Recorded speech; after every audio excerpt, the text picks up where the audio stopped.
The sound of papers scattering across our imported marble floor echoed through our penthouse living room. I watched years of careful documentation flutter around me like expensive confetti while my husband, Michael, stood over me with that familiar look of smug superiority. "Really, Rebecca," he said, adjusting his Rolex. "You thought you could just walk into my office and accuse me of fraud?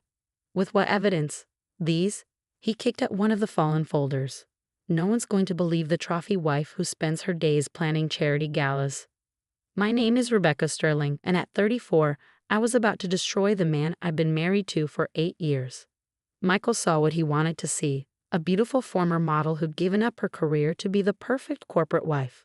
What he didn't see was the economics degree from Penn, or the 2 years I'd spent in forensic accounting before meeting him. "You're right," I said, keeping my voice steady as I knelt to gather the scattered papers. "What was I thinking?" He laughed, already dismissing me as he pulled out his phone. "I have a meeting downtown. Clean this up before the housekeeper sees it. And Becca." He paused at the door. "Let's not have this conversation again. Stick to what you're good at, looking pretty and keeping my social calendar in order." The moment the elevator doors closed behind him, I stopped picking up papers and instead pulled out my phone, sending a quick text to my sister Lauren. "It's time. Meet me at the usual place in an hour." Then I walked to our bedroom, straight to my jewelry box. The antique locket that had belonged to my grandmother hung innocently among the expensive pieces Michael had given me over the years. He'd never understood why I insisted on wearing such a simple piece to important events when I had millions in diamonds at my disposal. I opened the locket now, carefully removing the tiny flash drive hidden behind the old photograph. 8 years of evidence meticulously collected and backed up, all stored in something he'd dismissed as sentimental junk. The cafe where I met Lauren was deliberately chosen, small, cash only, and far from Michael's usual haunts. My sister was already there, her laptop open and ready. "You finally confronted him," she said as I sat down, no preamble needed. "We've been planning this for months." I nodded, pulling out the flash drive. He reacted exactly as we expected. Condescending, dismissive, certain I couldn't touch him. Lauren's fingers flew across the keyboard as she began downloading the files. "Does he have any idea how long you've been watching him?" "No," I said, wrapping my hands around a cup of coffee. "He still thinks I spend my days getting manicures and planning his precious charity events." The truth was far more complex. I'd discovered Michael's fraud almost by accident 3 months into our marriage. A misfiled document, a series of numbers that didn't add up, and suddenly I'd seen behind a curtain of his real estate empire. At first, I'd been in denial. Michael Sterling was one of Boston's most respected developers, known for transforming struggling neighborhoods into luxury properties. His company, Sterling Development, was worth hundreds of millions. Surely I was misreading the documents. But then I started paying attention, really paying attention. The community improvement projects that mysteriously fell through after he'd received government grants. The historic buildings that suffered convenient accidents right after he purchased them at low prices. The string of shell companies that seemed to exist only to move money between accounts. "Look at this," Lauren said now, turning her laptop screen toward me. She'd pulled up one of Michael's recent developments, a luxury high-rise in what used to be a working-class neighborhood. The numbers don't match what he reported to the city council. He claimed the project would cost $50 million, but according to these bank transfers, he only spent $30 million. I finished. The rest disappeared into offshore accounts, and that's just one project. Lauren shook her head, her expression grim. "How did he get away with this for so long?" "Because he's careful. He spreads the fraud across multiple projects, multiple companies. Unless you're looking at the whole picture, each discrepancy seems minor." I took another sip of coffee. "Plus, he has half the city council in his pocket.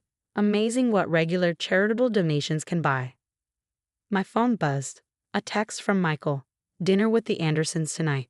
Wear the blue Versus, and be more pleasant than you were this morning." I showed the message to Lauren, who rolled her eyes.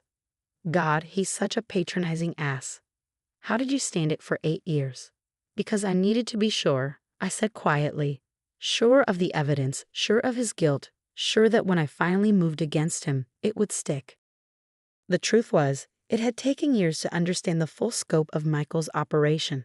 He wasn't just defrauding investors and government agencies. He was destroying communities, forcing out longtime residents so he could build luxury properties that sat half empty while he collected tax breaks. The FBI contact is ready, Lauren said, lowering her voice even though no one was near our table. Agent Martinez says as soon as we give him the signal, they'll move. I nodded, thinking of the careful groundwork we'd laid.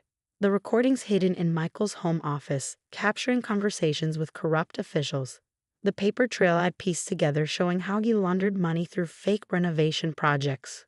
The witness statements from former employees who'd been silenced with threats and payoffs. What about the safety deposit boxes? Lauren asked. Already taken care of, I assured her. I moved everything to the new location last week while he was in New York. Bank records, backup drives, original documents, it's all secure. My sister reached across the table and squeezed my hand. Are you sure you want to go through with this, once we pull the trigger? He has to be stopped, I said firmly. You haven't seen what I've seen, Lauren. The families displaced by his developments, the small businesses forced to close, the lives he's ruined while he sits in his penthouse counting his millions. Lauren nodded, understanding in her eyes. She'd been my confidant through all of this, helping me gather evidence, providing technical support, being my sounding board when the weight of it all became too heavy. The Anderson dinner tonight, she said thoughtfully. That's perfect timing, actually. Half the city's power players will be there. I smiled slightly, already seeing the possibilities. Michael loved these dinners, loved holding court among Boston's elite.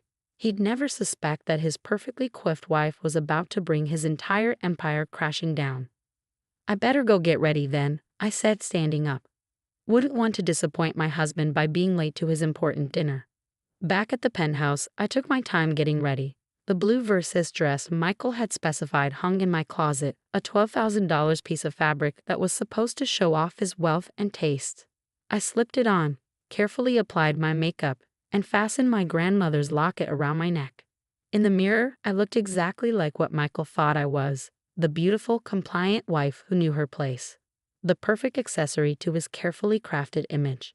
If he'd ever bothered to really know me, he might have wondered why I always insisted on handling the seating arrangements for his business dinners. Why I volunteered to organize his charitable foundation's documents. Why I spent so much time in his home office, supposedly planning social events. But Michael saw what he wanted to see, and tonight that blindness would be his undoing.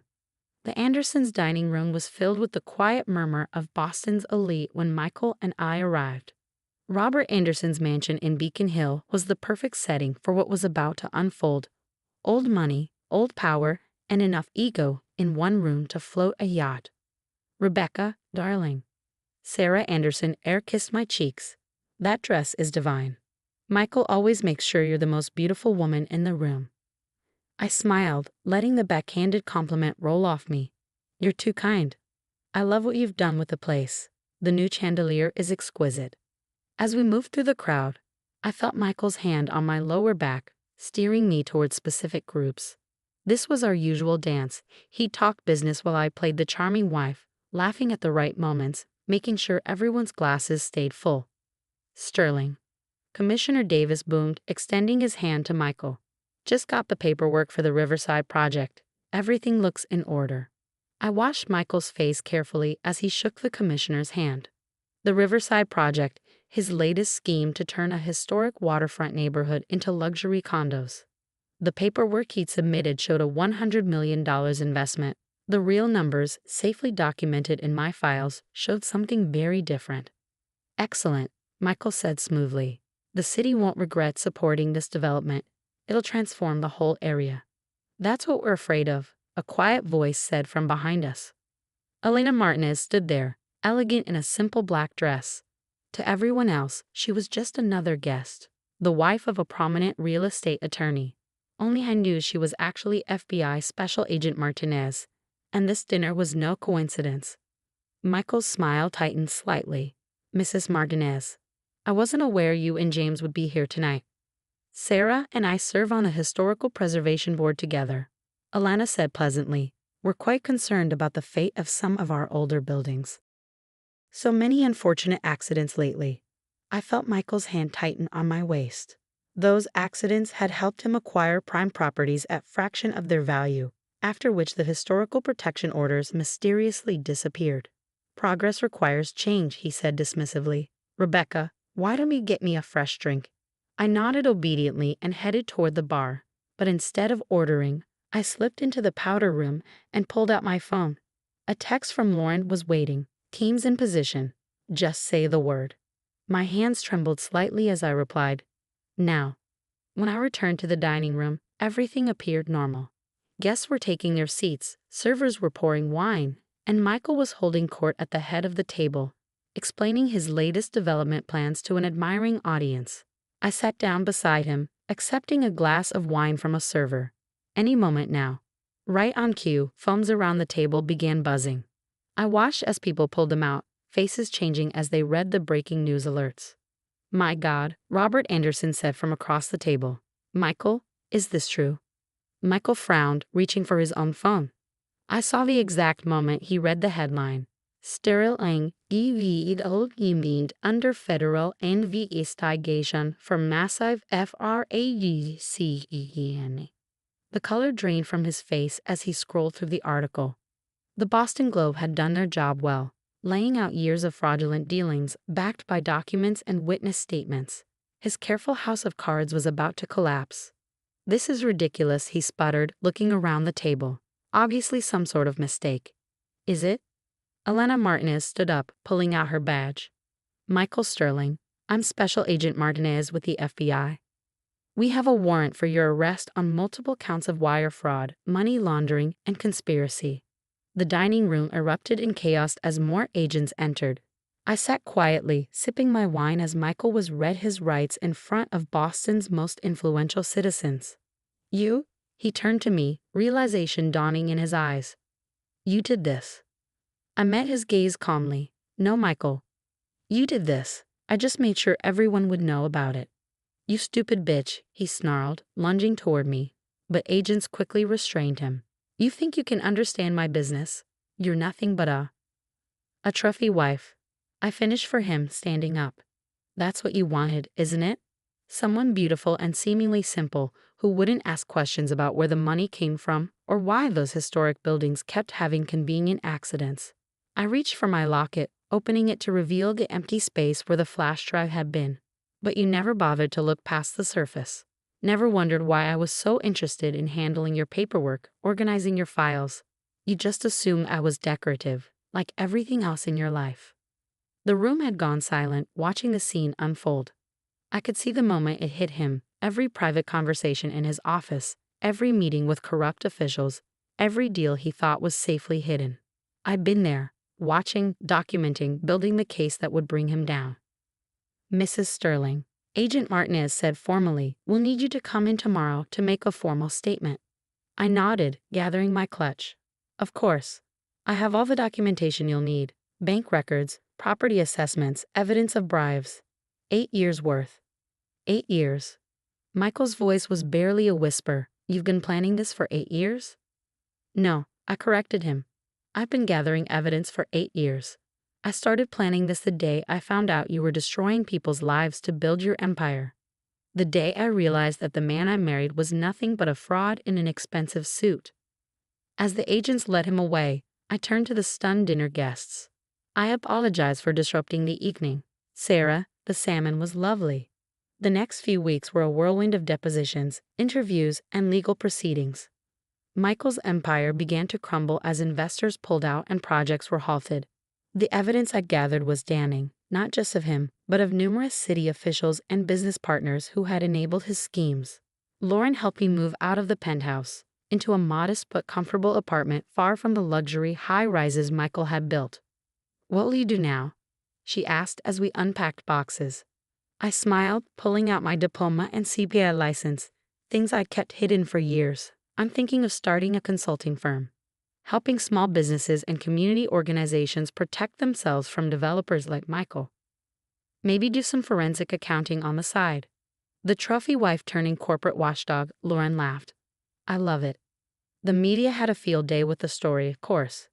Sociality Bura Anges Diewund Heor UPTDVELPER made headlines across the country. But what mattered more were the other stories, The families who could return to their neighborhoods, the small businesses that would survive, the communities that would stay intact.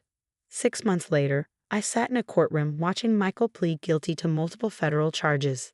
He looked smaller somehow, without his expensive suits and air of invincibility. The defendant is sentenced to 15 years in federal prison, the judge announced, and ordered to pay restitution of $400 million. Outside the courthouse, reporters clamored for a statement. I thought about all the times I'd stood beside Michael at press conferences, playing my part as the silent, beautiful wife. Mr. Sterling's crimes weren't just about money, I said into the microphones. They were about power, about the belief that wealth makes you untouchable. But no one is above the law, and no one should be allowed to destroy communities for profit. Later that evening, I sat in my new office, looking out over the city. My consulting firm was already gaining a reputation for helping expose corporate fraud and protecting community interests. The phone rang. Another potential client seeking help. As I reached for it, my grandmother's locket caught the light. I touched it gently, thinking of how such a small thing had helped bring down an empire. It reminded me of something my grandmother used to say. The most dangerous weapon against evil is the truth, carried by someone everyone underestimates. Michael had built his world on lies, seeing only what he wanted to see.